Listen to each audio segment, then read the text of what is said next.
the host of the eCommerce Profits podcast, where we feature top experts, entrepreneurs in the e-commerce industry, and we go behind the scenes of the struggles and successes in growing a brand. Now, this episode is brought to you by Chronos Agency. If you run a direct-to-consumer e-com brand that is ready to scale and to double your customer lifetime value through retention marketing, Chronos is your company. We've helped hundreds of brands scale profits with email, SMS, and mobile push while getting an average of 3,500% ROI from our efforts.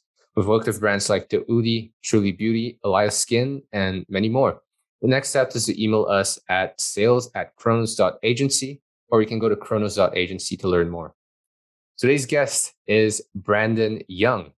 He is an award-winning Amazon SEO specialist, a course creator and consultant, and most importantly, he is a practitioner and an 8-figure Amazon seller himself. He is one of the most giving people that I've met in the Amazon scene. He is all about value upfront. Actually, prior to this, he just finished a 4-hour free masterclass about product selection on Amazon. Incredible guy. Brandon, welcome to the show. God, that was such a great introduction. I appreciate that. I'm going to have to clip that and put it somewhere. Thank you so much.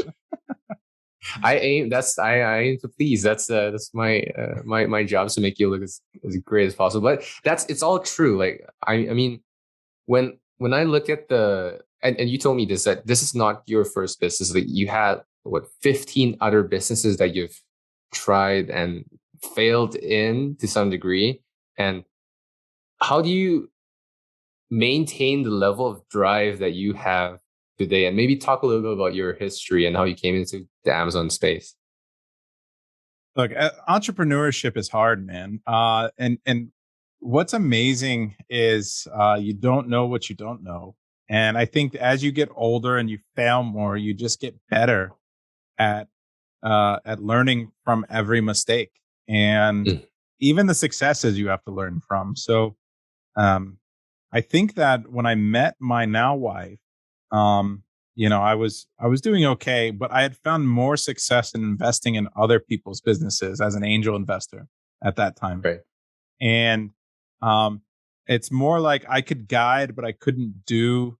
And when I met her, those things changed because she's a really good operator, and I'm more of a visionary. And as we read and learned more, we hired a CEO coach. We invested in education, and I was able to relate a lot of the lessons I had learned to understanding the different roles of different people in businesses. And I'd realized that, like, being outside your comfort zone is good to an extent, but a lot of times you just have to surround yourself with the right people. And my wife and I just are really complementary with regards to that. And that was kind of the magic sauce there for us. So that was the tipping point, you think? Yeah, that was a big tipping point for sure. And she drives, like, we drive each other, right? Yeah. She works just as hard or harder than I do. We're at the office 60, 70 hours a week with, wow. We drive up to the office, around lunchtime, and we're here till 2, 3 in the morning, and, 6 days a week. And we're living almost that 996 that you hear about in China, yeah. right? Because she's originally from China. But the funny thing is, we don't even think of it as work. We take a break for lunch. We're talking, we're interactive, and we love what we do. And I'm basically the CEO of the coaching business at this point, and she's basically the CEO of our brands business. But we have overlap, and we work with each other. I still have roles in that business. She still has helps me a lot in the coaching business. And the more we see, do, and talk, and that we get to interact, it's just at this point, it's been such a great relationship that we drive each other. It's incredible. Taking a step back a little bit, what were some of the most memorable failures that you have encountered in your entrepreneurship journey? I've got a few, but I put on an event, I put on a party, a New Year's Eve party one year, and I lost 6 figures in one night. That was probably one of my most memorable failures. Still makes me sick to my stomach to think about it. But I hired a famous artist to come to a party a block away from the venue. She didn't show up, and I had refunds. I had a line out the door. I had people upset. I just and didn't sell enough tickets. And then I ended up suing her and winning a year later, and recouped a small percentage of that. But that was a tough night. Yeah. Could you share who that was? I don't think I can legally, actually. Maybe statutes is up. It's so long ago, but yeah, it was tough. That was a tough night. But you learn. I think it was just I was young. I was definitely much younger, and I was definitely more full of confidence and marketing, and I had people around me that were telling me that it would be easier than it was, and listening to the wrong advice, and it was But there, I've done everything from I was in the music business at the same time. I had a music studio. I was in management. I had a publishing, company, and I was managing artists. I had artists signed to major labels, but at the time, that doesn't mean you're going to make money. Like, we'd get an advance, and it would, I'm getting a small percentage as the manager. They're touring and writing, but they're not making money. They're not, it's not profitable. It was fun. It was a lot of fun, but definitely not a business. I should have done something else at that time. Oh, talk to me about the photo you have framed up behind you. Think different. Dream, imagine, innovate, and create. And you have the kind of, I guess, the icons for each of those ideas. What does that mean to you? Yeah, I think that picture, when I saw it, resonated with me in a lot of different ways, because again, I'm on the creative side. I'm the visionary, and I relate to those four guys that have done amazing things. And for people listening, it's a photo that Brendan has framed up behind him on the wall, and it's MLK. Yeah, it's MLK, Lenin, Jobs, and Einstein. Yep. And it says dream, imagine, innovate, and create respectively underneath each of those profiles. Yeah, those are basically what their mantra was, right? I don't know what represent. But it was it just resonated with me on that end. That I don't like to be locked in a box, and I think that even though I'm very data driven, it's very funny because like all the success we have on Amazon is because we're good at looking at data. But I still love the idea of product creation, product development, and trying new things. Mm-hmm. But I have to meet the data criteria to be able to pull the trigger on it. Right. Interesting. What guides what are some of the major values that guides your decisions today as a business owner, as a really successful Amazon seller?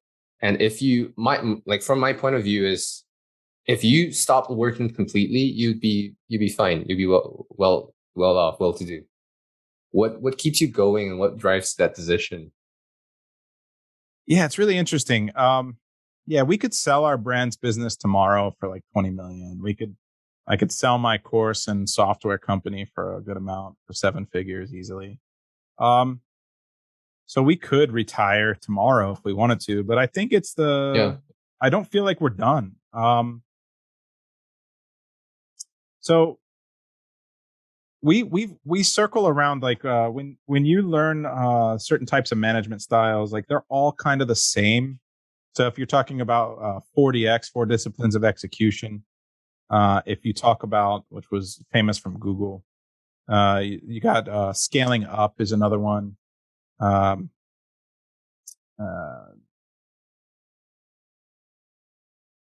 It's scaling up like Vern Harnish. Yeah. Right?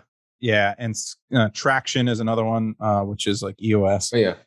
Yeah. So EOS, what's funny is like you look at all of them and they're all objective driven with like with with actions that lead to moving that objective or moving towards that objective. And then all about getting everyone on your team to row in the right direction. But the purpose of that is that everything is objective driven. Like, you have to understand, what are you trying to accomplish in your business or in your personal life every year? And like, I think that our number and what we want to accomplish is just much higher than where we're currently at.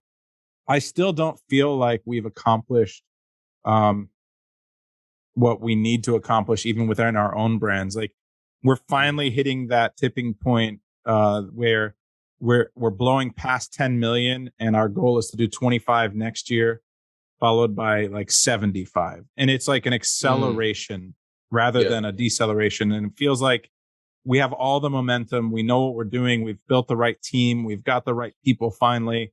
And now we just need to scale that, versus like that first couple years of figuring shit out, which is the hard part. The learning curve is already climbed. Yeah. Now we're on that downward slide to really scale.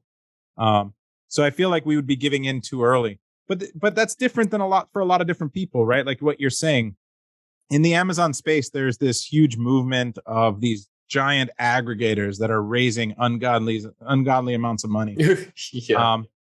I think that there's close to 200 of them that have raised a combined $9 billion, to give you an idea, in the last like 18 to 24 months. It's all recent too. One of the big, I consult with several of them, and I actually do some training for their teams, and they use my software and stuff. But they're looking for brands that are doing 7 figures in revenue, that have a nice profit margin, that have a winning product or 3 or 4, right? And are ready to sell. And that's great. And I think a lot of individuals, solopreneurs, entrepreneurs with a very small team should take that deal and run, and then do it again and repeat the process.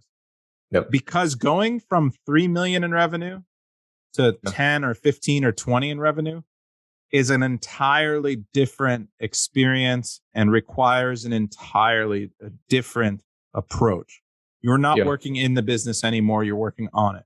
You're not running and operating. Like, you're now an operator, and you need to hire management, and you need to get good at management, and you need to be able to drive objectives and key results, and you need to be able to drive actions, and whether you call them HOTS or rocks or whatever any of these management books call them, you're creating now at this point a real company. Whereas before, we know between us probably hundreds, if not thousands, of individuals that are doing really well for themselves, working by themselves and a couple of VAs, making $1 million plus in revenue. And they don't have the capability to go that next level. And if they try to, they're going to be uncomfortable. They're not going to be as happy. They're not going to make as much money. Right. And they're going to lose that window to sell.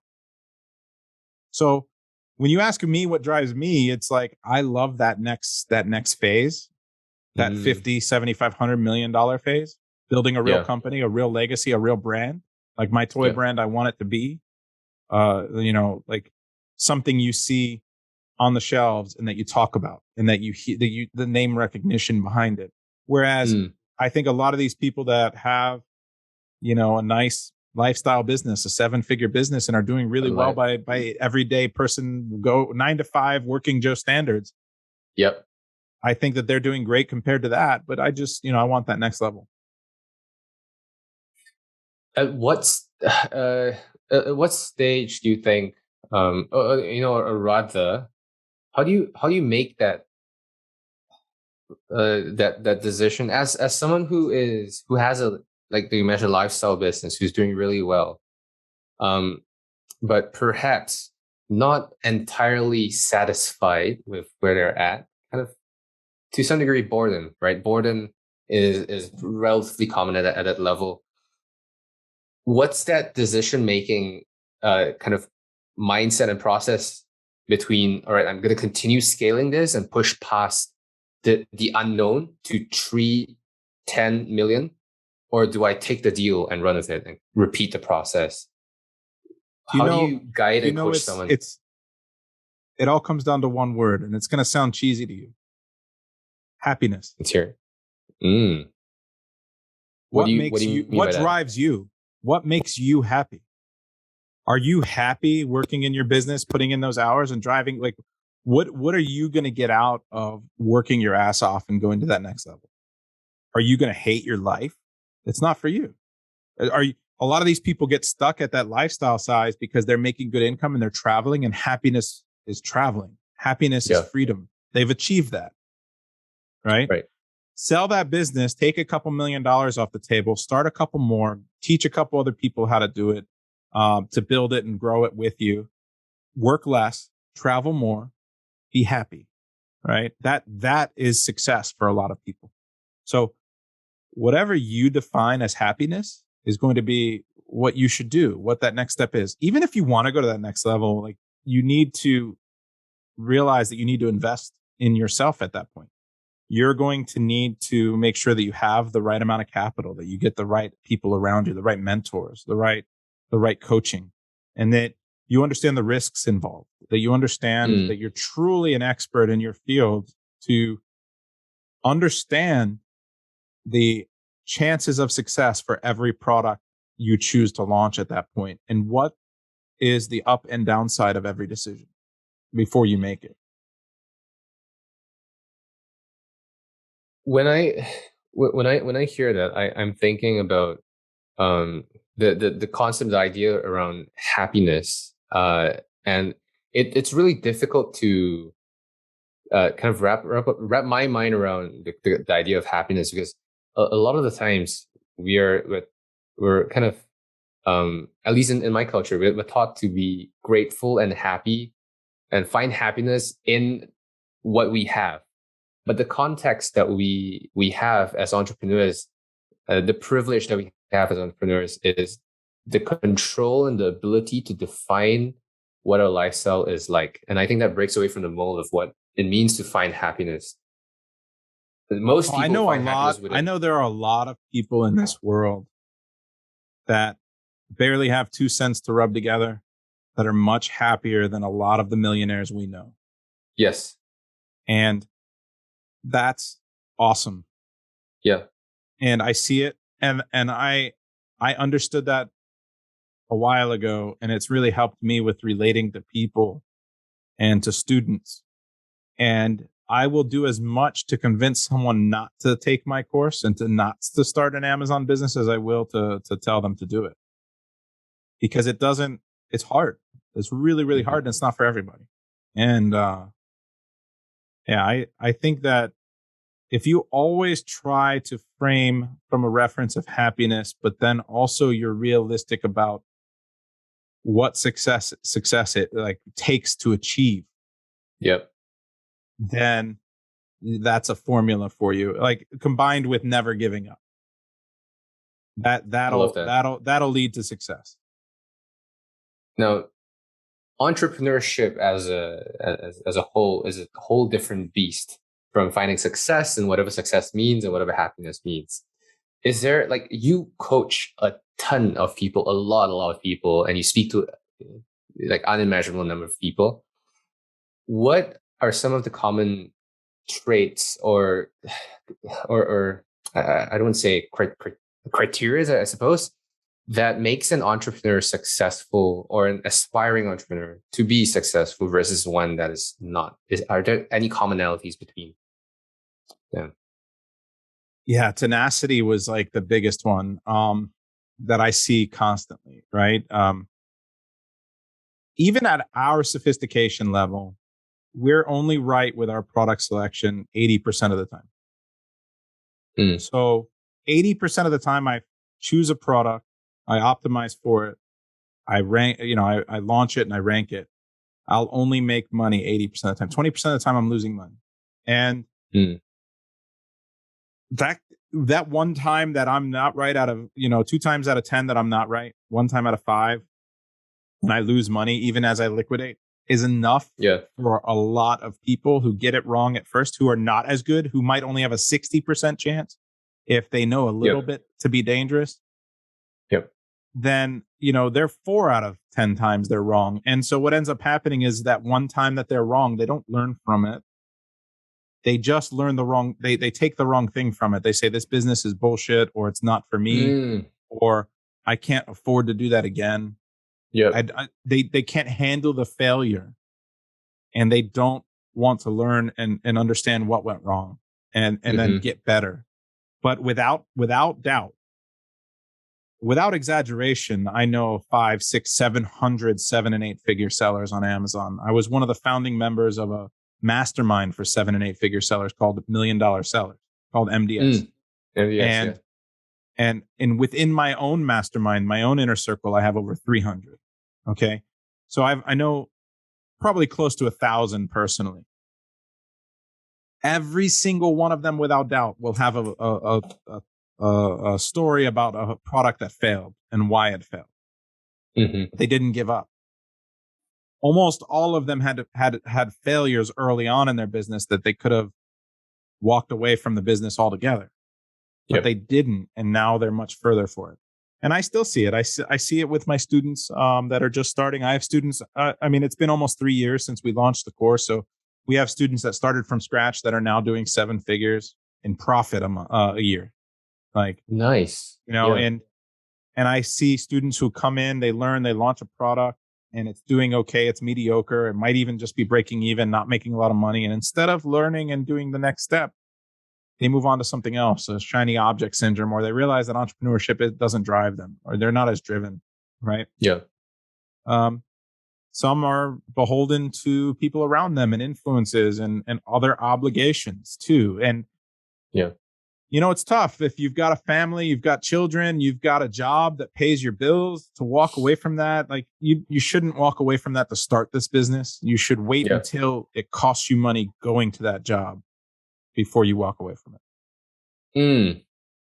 That's a good framework. When it costs you money to walk away from your business to be at a job. Well, now, let's talk a little bit about the Amazon landscape versus. So I'm in the Shopify ecosystem most of the time, a lot, and I see a lot of Shopify brands, established brands, not really paying attention to Amazon just because it's a completely different beast and takes a huge learning curve to master and understand. What are some of the things that established Shopify brands can do to capitalize on the growth of Amazon, the space that's within Amazon? Those brands are typically, if they're doing any type of volume on Shopify, they're leaving so much money on the table. Yep. There are so many great software tools besides our own, like that you can look at. Helium 10's a good one. We use Helium 10 data within our own software, actually. Yeah. And you can find your branded search terms, like we were talking a little bit about that drive sales, that people are looking for your product. And what we notice is, like, when we start, like, it's the opposite. We start on Amazon and then we teach people to start growing a brand and looking at Shopify and understanding how to do marketing in that direction, which is hard. Requires the right type of product, average order size to be profitable. Traffic's getting more expensive. The iOS update sucks, like all these things, right? Yeah. And so, but what you learn is that the more marketing you're doing off of Amazon, the more impact you will see on Amazon, because people don't trust your Shopify store. They don't trust shopping in certain environments. And so they will go to Amazon, search for the product they want plus your brand name, because they are looking for you, because they saw your ad and they want to know if you're legitimate. And if you're on Amazon and you're on Shopify, the sale will probably happen on Amazon at that point because they're already there and they trust Amazon. But if they go to Amazon and look for you and they don't, you're hurting your own Shopify sales too, because you're probably losing that conversion. They're not going to go back. Yep. They're like, oh, I knew this guy was full of shit. He's not even on Amazon. Yep. The whole legitimacy and credibility aspect is huge. I think the halo effect is something that people just don't pay attention to. What about, all right, so I came across brands that are doing this really well. They have certain products that are only available on Shopify. So this number of SKUs that are available on Amazon are limited. What do you think about doing that so that people go back onto Shopify?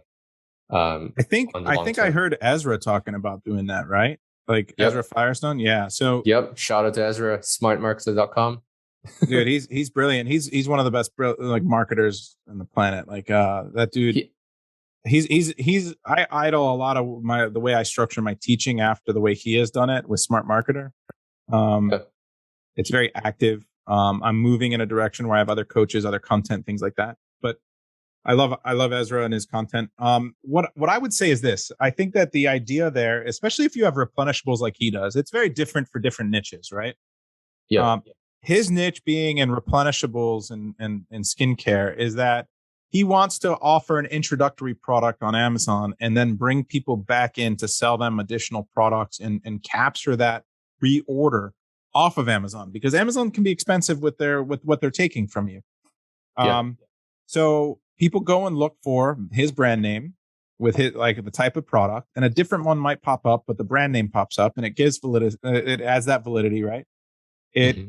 it allows them, to explore that product they find on Amazon, but it's enough to get them to order to go back. And that insert card strategy, that subscribe and save on our own website strategy Yeah. is super impactful. I've got a buddy out of Southern California with an 8-figure skincare brand as well, Mm. and he does 2/3 of his business, if not more now at this point, off of Amazon. But he started on Amazon. Incredible. Almost all of his effort from the very beginning was Amazon is greedy.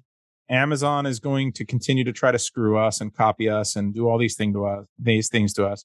I want to capture as much of that business as I can in my own website. So all of his funnels were driving.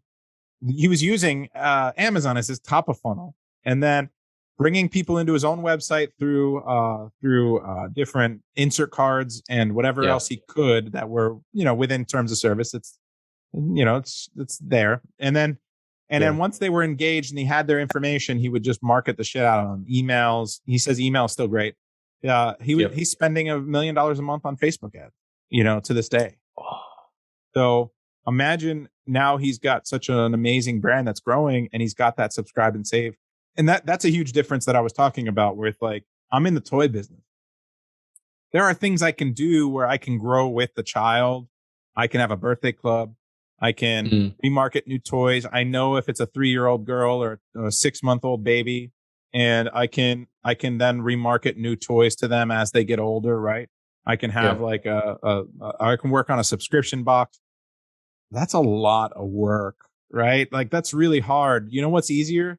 Finding another product and launching it on Amazon, Mm. and then get it into autopilot, and then doing that again 20 times a month. That's that's going Mm. to generate so many more sales for me than that other brand building piece. Yeah. So here, the way I frame it for my students is that, create your brand, launch your product, get your cash flow coming in, and then focus on the brand building efforts and those other activities that will give you dividends long term, that will allow you to take advantage of that subscribe and save, or that audience later. What are some brands that you are either personally a customer of or a fan of that you feel does really well in straddling between the two realms of Amazon versus Shopify, or understands the dynamic and have picked a side? I think Onnit does a good job with that, and they just sold for a shit ton of money. I don't know if it was Oh yeah. hundreds of millions or a billion, but but they did a great job. They were doing well on Amazon, but they had that huge endorsement with Joe Rogan, Yeah. um, and the retargeting for ordering direct versus ordering on Amazon. Once you get into their funnels, they're really well positioned and structured. And then their packaging comes with a free bottle. Try another one of our products for free, and then they have Mm. multiple product lines. And it's not the same bottle for a review funnel, which is against the rules at Amazon. Yeah. It's literally try another one of our products for free. But in order to get that, you have to come to our site, right? I see. Yeah. And so that's a great way to bring people, another great way, insert card or coupon within the Yeah. product that brings people. It's kind of against terms of service, and you got to be careful the way you do it. But at the end of the day, like, you gotta do what you can to scale, right? Yeah. What do you think is the next 5 to 10 years? What do you think the world's going to look like from the point of view of e-commerce and Amazon and Shopify and the entire ecosystem?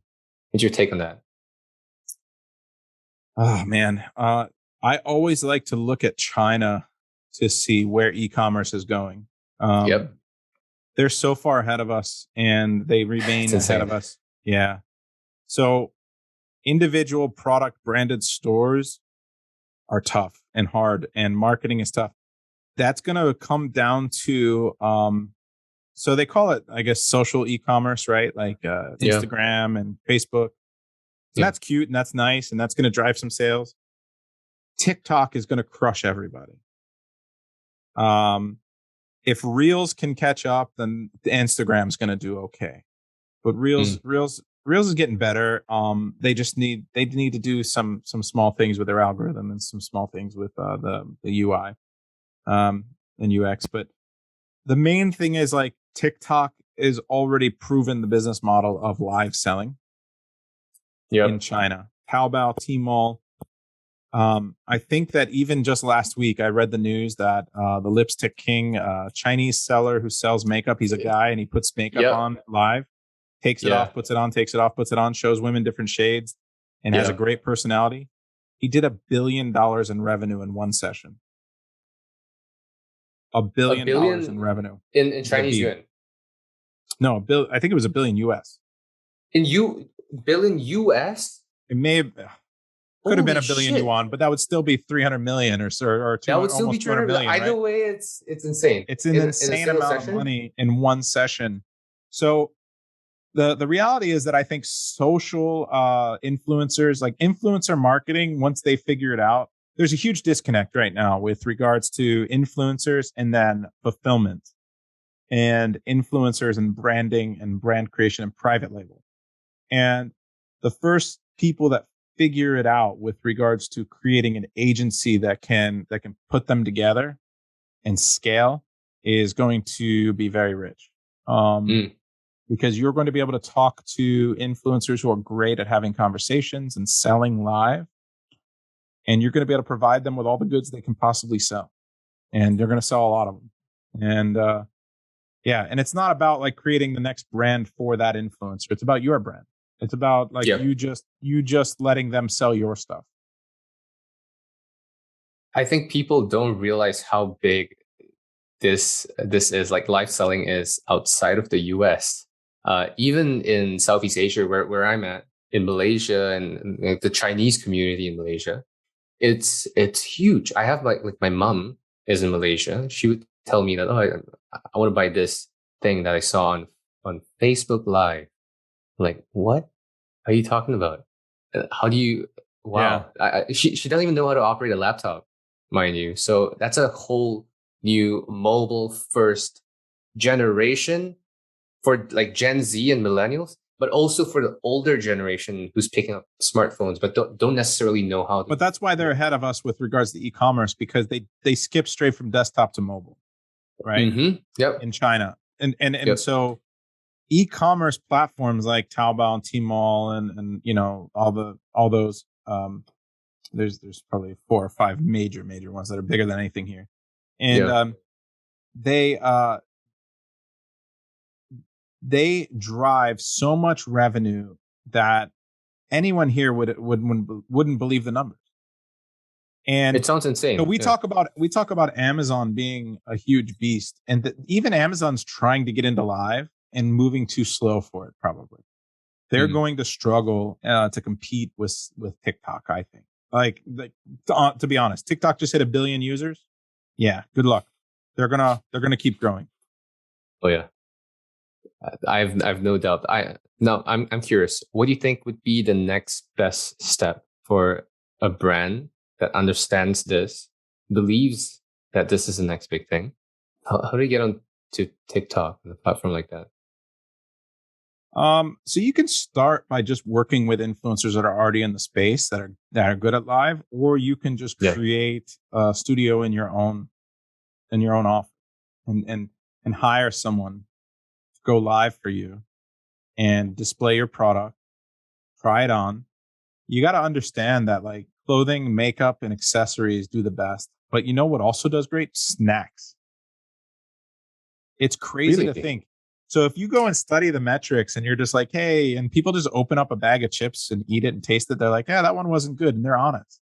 And that gives Right. validity, right? And that gives them some credibility. And then they open the next one like, oh my God, that's to die for. Well, shit, now I'm going Right. to buy that one. That other one I wasn't going to buy, but now I need to try that one now. So, and then trying on the makeup, doing makeup tutorials live and saying, oh, by the way, this foundation I'm putting on, you can buy below. Yeah, it's sold out in 2 minutes. Yeah. Like, so there is so much you can do that most people in the United States and especially the US market, we're not doing yet, that we're going to move in that direction.